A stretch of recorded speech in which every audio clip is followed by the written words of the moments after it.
जुगेश बाबू सोनम कुमारी DJ remix.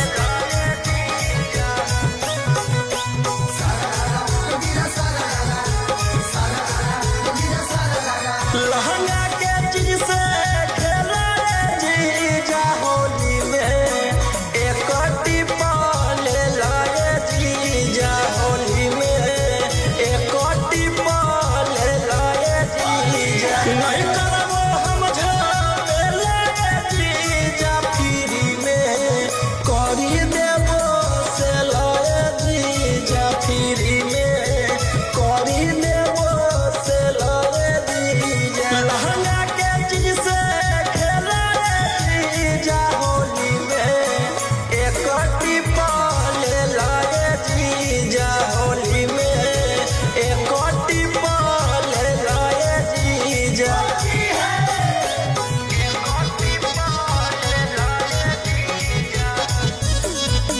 Holi में होता सफाई अभी काम लागल बा पीछे से डाला है जीजा जगवा होली है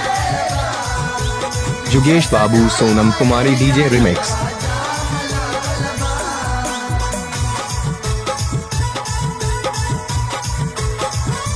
बड़ी सिहरो हकै जीजा जोबाना हमार पीछा करिया से जी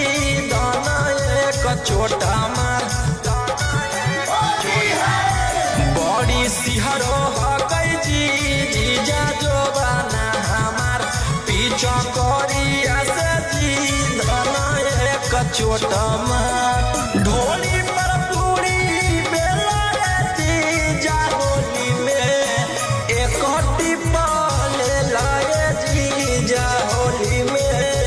एक टिपल लाए जीजा लहंगा के चीज से खेला जीजा होली में एक टिपल लाए जीजा होली में एक टिपल लाए जीजा जुगेश बाबू सोनम कुमारी डीजे रिमिक्स।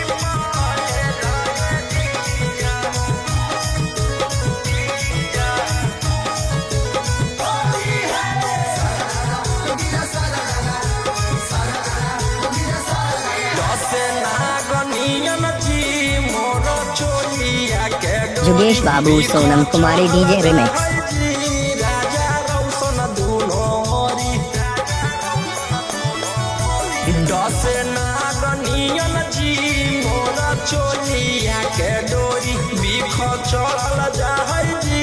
राजा रौशन दुलोरी निमन काम कैले जीजा फगुआ में लगे चली अइले जीजा फगुआ में लगे चली अइले जीजा लहंगा के चीज से खेला जीजा होली में एक जुगेश बाबू सोनम कुमारी डीजे रिमिक्स। जीजा